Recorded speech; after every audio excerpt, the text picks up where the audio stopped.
Hello, everybody. Good evening, and welcome into a Friday edition of KC Sports Tonight. I am Mark Poulose, joined by Gabe Swartz on the eve of Valentine's Day. Gabe, I know you and I are both married. I have to work tomorrow, so I'm going to get my Valentine's plans done in the morning. What are your plans? On the spot. Dinner with the wife. Yep. Do you have a reservation? I do have a reservation. Are you cooking at home? I'm not cooking at home. My cooking skills have improved this year, but they have not improved to the point where I want to put myself under the gun in that situation. So yeah, you'd really be under the microscope if you're having like a first time home cooked meal on Valentine's Day. You better cook something up nice for your lady. But you're going out, so tomorrow I actually have to work. So my wife has actually kind of finagled me into going into a workout class with her in the morning. I'm not sure that this is something that I want to do, but hey, but if it's what your wife wants to do on Valentine's Day, guess what, guys? You are going to get to do it. So I hope you guys all have reservations. You all got flowers. If you didn't, tomorrow is going to be a war zone, I promise you. So good luck and go get them. That's my advice. All right, but we have a bunch of sports to talk about this weekend, starting with a top 10 matchup up in Ames, Iowa. KU taking on Iowa State. KU ranked number 9, Iowa State ranked number 5. Earlier this week on Monday, KU upset the number 1 ranked team in the country, the University of Arizona, at Allen Fieldhouse. Arizona entered that game 23-0. Also, to make it even more spectacular, KU did it without their most talented player and superstar freshman guard Darren Peterson, though it does look like we will see him tomorrow against Iowa State, with the latest information from ESPN's Pete Thamel saying that Darren is expected to start tomorrow against Iowa State. So, Gabe, my question for you here, KU this week has already beaten a top 5 team. They did it at home, but it was obviously the number 1 team in the country. They beat Iowa State exactly 1 month ago today, blew them out at Allen Fieldhouse. Can KU beat Iowa State again and win a second top 5 matchup this week?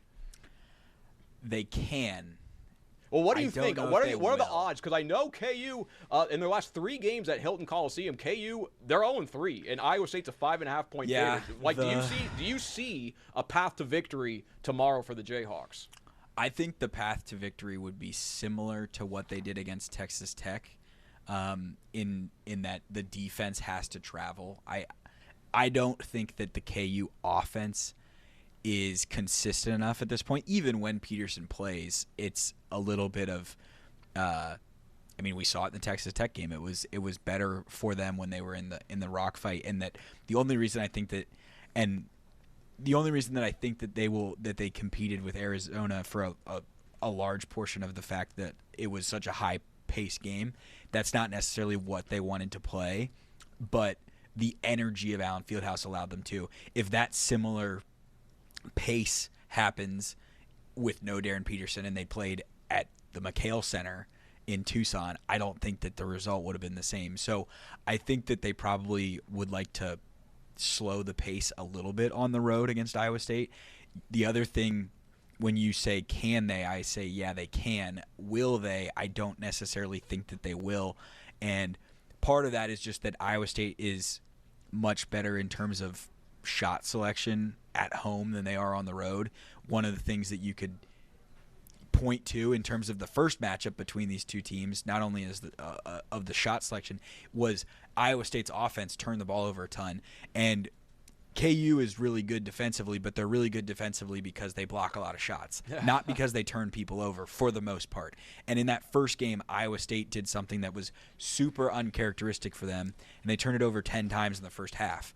So I don't see the recipe of how they beat Iowa State at Allen Fieldhouse as repeatable at Hilton Coliseum. Yeah, no 2 games are certainly the same, and definitely when you play at Allen Fieldhouse this year, I mean, we have seen some certain magical nights there where I think it's absolutely undeniable, and we've heard other coaches say that the crowd and environment there at Allen Fieldhouse has impacted the game and helped propel KU to victory. But what I'm most interested to see maybe tomorrow is how KU handles this success, because I mean, upsetting the number 1 team in the country, I mean, I was there on Monday night when people were starting to find out that Darren Peterson wasn't going to play. I mean, people were almost expecting KU to lose by 30 or 40 points. And especially the way that game started, it looked like Arizona might be able to run them out of the gym. But KU, they stayed competitive the whole way. They never let Arizona get too far ahead. And, I mean, they just kept having guys make big baskets, whether it was Bryson Tiller, whether it was Flory Badunga, whether it was Melvin Council, the 6 of the 25 shots that he made. 6 of them went in. But he kept making winning plays. So I kind of wonder if that success is going to help. To me, it really looked like it's going to build their confidence. The way that this team is now reacting, I think they're kind of finding out who they are and what they are capable of. And if you just told this team, like, hey, guys, you have the ability to beat the number 1 team in the country, the team that's 23-0, a team that, I mean, Arizona's huge, they are physical, they are dominant, they are going to compete for a national title, and KU beat them without their best player. And I think that's is a tremendous sign. But the thing also that we have to consider is that KU, these are completely different teams, but they've lost their last 3 games there at Hilton Coliseum. That is going to be a very tough place to play. Interesting thing that came out of Bill Self's media availability yesterday, he was actually asked, I believe, by longtime Jayhawks reporter Gary Bedore about if, since they're 0-3 in their last 3 games at Hilton, if they started to pump in crowd noise during practice. Bill Self said, no. That is not something that we do. I'm not really all that worried about it, and that might be something more of a football coach. But, Gabe, that's 3 different teams over 3 different years that have not been able to win out there at Ames, Iowa. Like, what do you think about that environment? We've seen it's so tough to play, but why? KU's a good program, yeah, but they struggle. I think that if you look back the last 2 years, it was not a team that played well on the road, and that was, I think, a lot to do with the roster flaws of that team. The year prior to that, when they were the 1 seed and they had McCullough and Grady Dick and Jalen Wilson and such, that team lost a close game in Ames. So I don't think that it's a matter of they can't as much as it is, or that that Iowa State and TJ Otzelberger have figured KU out. I think that it's just that they had some of their worst teams. Iowa State had some of their best teams, and that is the case. This one, I love when you have the most reasoned analysis. Like, you're just right. Like, it just was. I don't necessarily think that the KU teams of the mid-2010s would have had as much trouble playing in Ames the last couple years, when the matter of fact is just that Iowa State was better the last couple seasons. And that's why it was shocking when Iowa State last year came to Allen and the worst Bill Self team in KU history blew them out at Allen Fieldhouse. And it was DeJuan Harris diving on the floor and alley-oop lobs from half court from David Coit to KJ Adams. And everybody was like, oh, is this team figured out? And it's like, no, that team was just good at winning at home, or capable of beating good teams at home. They didn't always win. They lost to Texas Tech. They lost to Houston in games that they should have won, you'd argue. But this is different. And I do think that the one thing that we have not seen yet on the road, we saw a big moment, a big couple possessions late in the Texas Tech game from Darren Peterson. But what we have not seen is Darren Peterson go for a full game on the road and take over for consistent stretches. KU, to its credit, the rest of the roster kept them in that game in Lubbock and allowed Darren to hit those late shots, but he was largely non-existent in that second half of that game and wasn't taking shots, and whether that was because Tech was playing good defense or he just wasn't being super aggressive. We haven't seen that yet, but I think that that's the hope every time that he goes out there, is that the night that he plays 35 minutes and is hitting shots, if it finally comes on the road, like if you could time it up to be at Iowa State or at Arizona, that would be super ideal. But I would even go to you with this thought. This is a completely different KU team than even the KU team that whooped Iowa State at Allen Fieldhouse. That was the very start of this winning streak. That was 8 games in a row that they've won. And when they played Iowa State at that time, there was a lot of concern about the way that Flory had started the season, those first 3 games in Big 12 play. Now he's in the running for Defensive Player of the Year in the country. He's almost guaranteed to be an all Big 12 first-team selection. There's arguments that if KU keeps contending for the Big 12 title, that he could win Big 12 Player of the Year. it is just – and Melvin Council's way more comfortable now than he was then. So both of these teams look a little different. I think it's the game of the day tomorrow in college basketball. I know that College Game Day is not going to be there, that they went to Arizona instead. But I can't wait to see it. I sound like a broken record. I just hope that Darren Peterson continues to be available. Yeah, no, we certainly do, and it's the highest ranked matchup with both teams tomorrow. It's the biggest game in all of college basketball tomorrow, and I think there's a big argument to be made that this could potentially be the biggest week for the Kansas Jayhawks all season long. I mean, if you can upset number 1 Arizona at home on Monday, and then you can follow that up with a win at Iowa State on the road on Saturday, I think that really might flip the narrative for the Jayhawks this season. I think it was this week they entered the AP Top 10 for the very first time, and this is the Jayhawk basketball team that for the very first time, since that Iowa State game, that has been on an upward trajectory. So much of this season, there's been inconsistency. They haven't been, but now you can say this is a team that there's no denying it. Their track record is on the way up, and if they can back that up tomorrow with a win against a very good Iowa State program on the road, I don't want to get too crazy here, but I think we can start talking about this KU team jumping into 2 seed, 1 seed territory. I mean, and that's something that no one talked about at the beginning of the year. But this team, you can't deny it. They have gone out there and they have earned it. If they win on Saturday, they will have gone out there and earned it on the basketball court. And Bill Self, it just seems like he finally has a team. The way that he's talking with the media, the way he's interacting, it feels like he's found his team. He's comfortable and he knows that they are good. So excited for that game on Saturday. Gabe, are we leaving anything out there? Or? No, I agree with your assessment of the Bill Self comments from yesterday. The whole 3.5-minute diatribe that he did about Darren Peterson and trying to dispel all the rumors and such, it had a little whiff of the 2022 national title year when he was getting questioned about Remy Martin's injuries and said that he knows a lot bleeping more than a lot of other people that aren't in the room. And everybody knows how that season ended and that situation ended, as far as a guy who was questioned for whether he was going to be available, whether he was going to play, what's the knee situation, all of these things. If that situation happened again, I think KU fans would obviously be very, very happy. But yeah, we'll have to see. I mean, Darren Peterson, the microscope, this is what comes with the attention when you're that good at basketball, when you're reportedly paid as much as you're paid, when you're the projected number 1 overall pick, you are going to be under the microscope. And that's not going to end when his career ends in Lawrence, Kansas. It will only get magnified as he goes on to the next level. So this is something, obviously, that Darren Peterson's going to have to learn how to deal with. I know his head coach defended him immensely yesterday, but this is what it is when you're that good. All right, moving on. 1 week from today, the Kansas City Royals are going to have their spring training opener against their they share Surprise Arizona, the complex, against the Texas Rangers. I believe the Royals are officially the road team in that game, but 7 days away from a somewhat meaningful baseball game.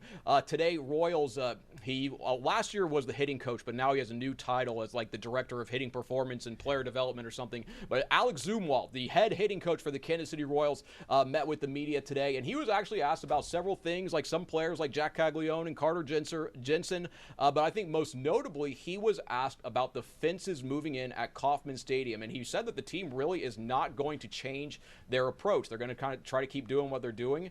Gabe, 2024, Royals were pretty good on offense, made it to the playoffs. They were a good team. Last year, not very good on offense. I believe it was the month of June. They did not have a single win at home, or maybe they had one, and they had one, and they were really struggling to hit home runs for a lot of last season. When you hear Alex Zumwalt, after coming off a very, very rough year, and I mean a lot of fans were on him. Like, a lot of fans did not want to see him come back. A lot of fans were very frustrated with maybe how he was coaching up the guys. But when you hear him say the Royals are not changing their approach, what do you think about that? I think that Alex Zumwalt has probably been in meetings with the data people, the research and development people who did this study on Kauffman Stadium and the ballpark and all those kinds of things. And JJ Piccolo had these meetings, and we heard from the Royals several weeks ago that they were meeting with the team. They were meeting with the pitchers and hitters all together, and some were going to like it, some weren't going to like it, but they were going to explain the things. And I think that what was explained, at least based on my understanding of their explanation of what they researched and developed to change the fences, is that if everything goes the way that things went last year, you're just going to see 35 to 40 extra home runs for the Royals at Kauffman Stadium. And that, I think, is the intended result, I guess, is the fly balls that are launched into deep right center for 390-foot outs from Jack Caglione are now home runs. And that doesn't necessarily need to change anything. I already was of the belief that, and as we can continue to talk throughout the spring training portion of Royals predictions, I guess, that if Jack Caglione, we talked about it so much last year, of like, man, he hits the ball hard. He hits the ball hard at people a lot, and he's gotten unlucky a decent amount. Yeah, the numbers would need to improve a little bit.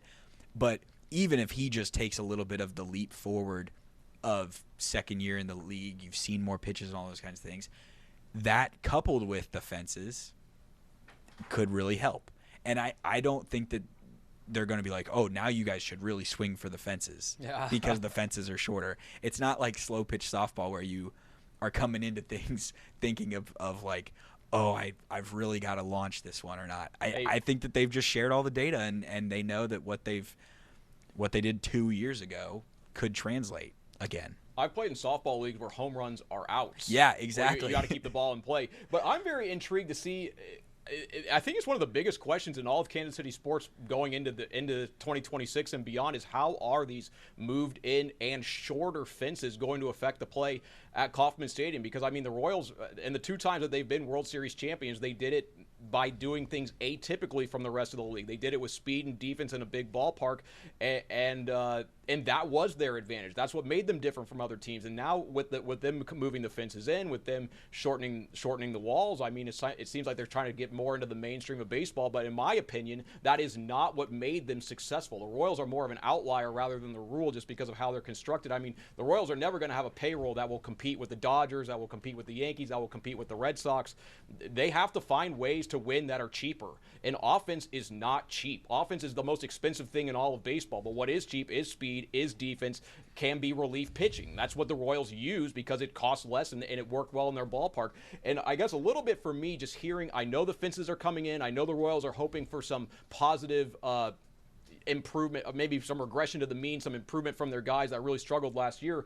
But it's like you've heard, like every coach says, like, what's the definition of insanity, or what's the definition of stupidity? Doing the same thing and expecting a different result. I mean, last year we saw, the Royals, did they finish above 500? Yes. Did they stay in the playoff race for much of the season? Yes. But did they struggle to score runs all the time? Yes. That, like, even when they were on win streaks, their pitching was just dominant. Like, it's not like they were winning games like 6-5. Like, when they were on win streaks, they were winning games 4-1, 3-2, 2-1. Like, the Royals, yes, did they win games last year? Yeah, but they also had one of the best pitching rotations in all of baseball. Is that a guarantee for this year? No. Do the Royals have a lot of depth in pitching, starting, and relief? Yes. So it would seem that the Royals, that would be a strength of theirs. But when I hear that they're not changing their approach after such an unsuccessful year, and also they brought in 2 new hitting coaches, what are those guys doing? Are they not bringing in new ideas? Like, we're just going to listen to Alex Zumwalt again? It was just,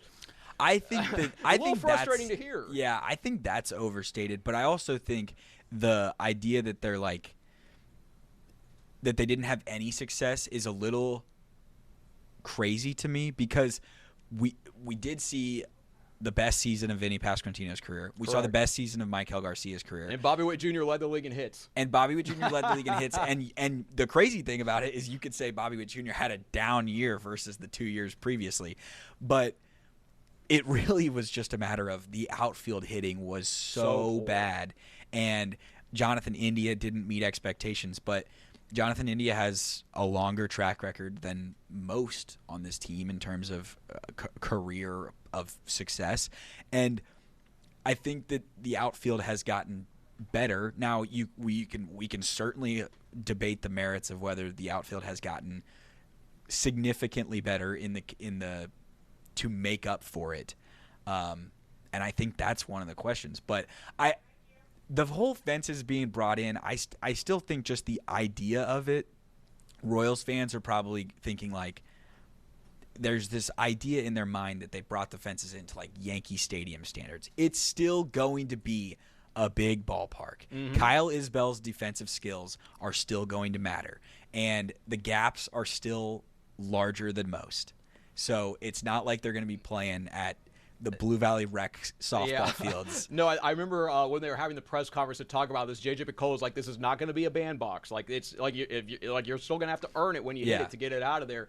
But we're going to have to see what happens. Obviously, very excited for the Royals this year. I mean, they have 8 players playing in the World Baseball Classic. I think that's very indicative of the talent that they do have on their roster. And then some of these additions like Isaac Collins, Lane Thomas, I think that will really help the outfield. And then just when you were talking about the outfield, how bad the offense was last year, I was thinking, like Jack Caglione, I think when he was brought up, he was batting like in the 6th spot. Yeah.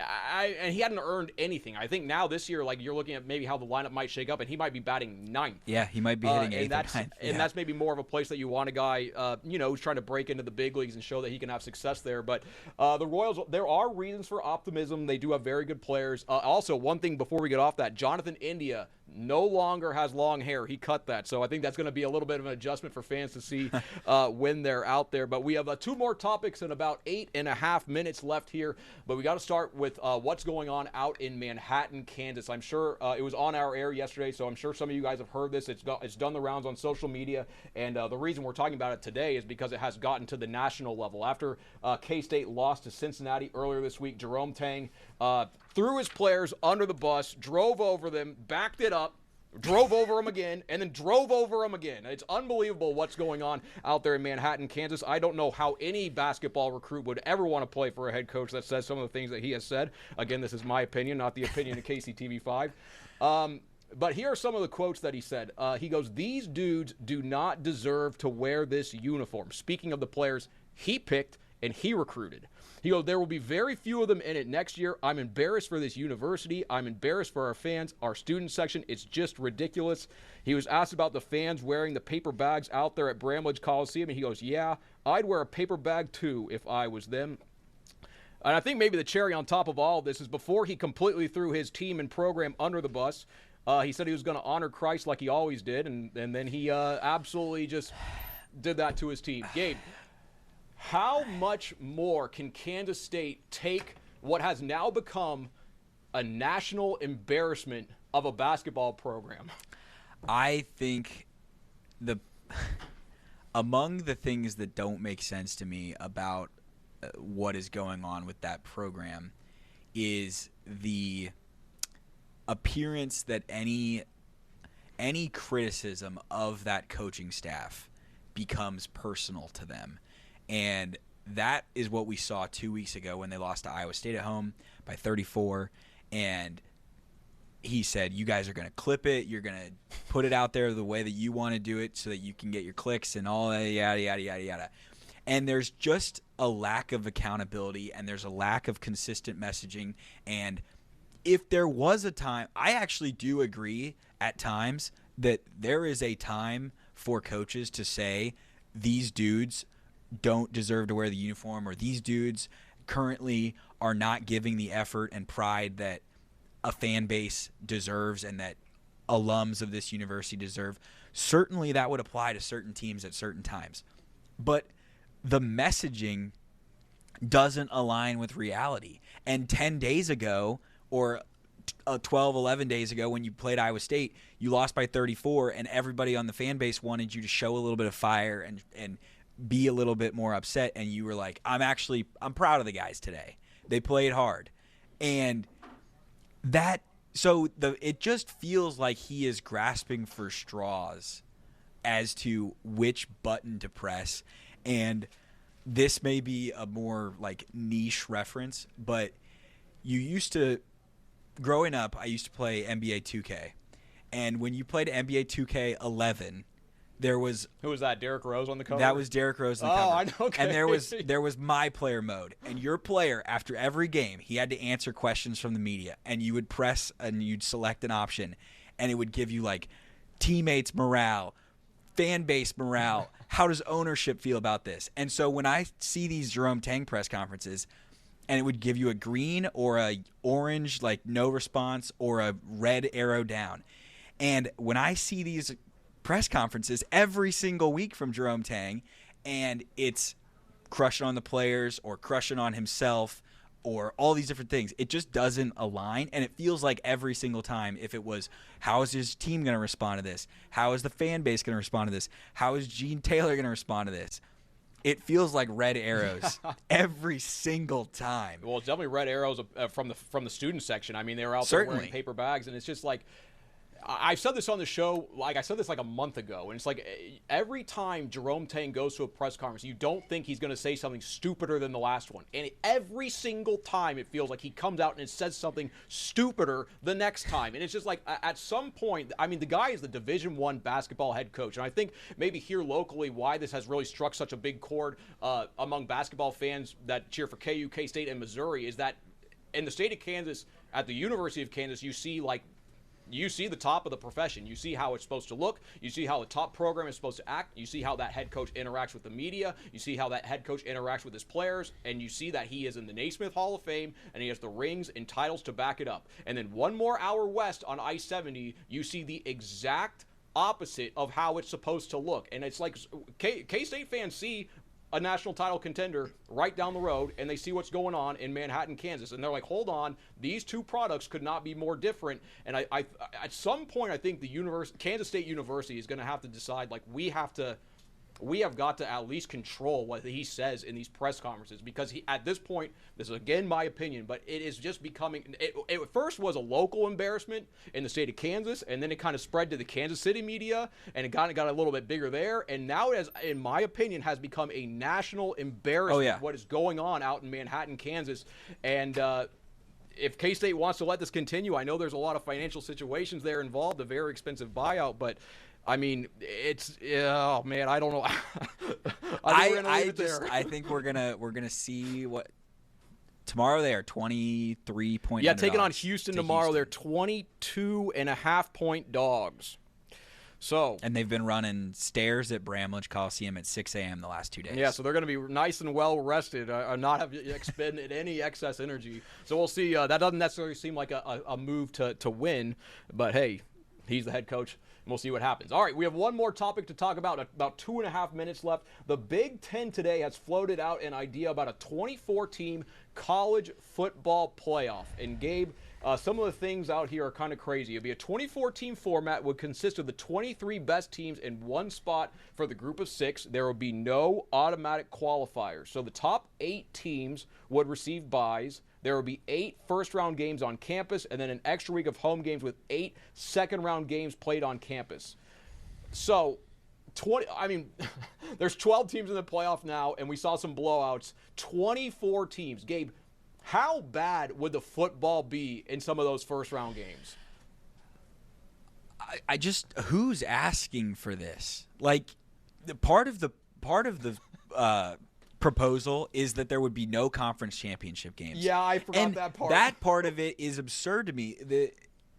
These people in suits who keep making decisions that just don't align with what fans actually want to see. Like, my alma mater won a conference championship 2 years ago, probably didn't have any chance in reality to win the actual title, but winning the conference championship felt similar to me as like a Chiefs level Super Bowl did, in terms of it felt like reaching the ceiling for a team, and you're taking those things away so that you can allow Ohio State to thump who do you want to have them play? In this case, Missouri would. I mean, they were number 21 at the end of the season. Missouri had, and that's a great example. Missouri had no business being in the playoff last year. They beat nobody good. Yeah, I think we saw in some of these, I mean, no offense to some of these group of 5, group of 6 teams, but it's just the way that college football is trending now. I mean, they're just, how are they going to be able to compete with a team that spends $30-40 million on a roster? Like, I mean, they're going to be teams that are maybe ranked in the top 20s that might pay their team $10 million. It's just not going to work. All right, we got about 20 seconds crazy. left. No, it's crazy. Conference championships matter. 2014 playoff format doesn't look like it's very popular. The Big Ten is floating it. Doesn't look like it's going to happen at least next year or the year after that. So that's Sports here at KC Sports Tonight on this Friday. We'll send you into the 6 p.m. news. Take care, guys.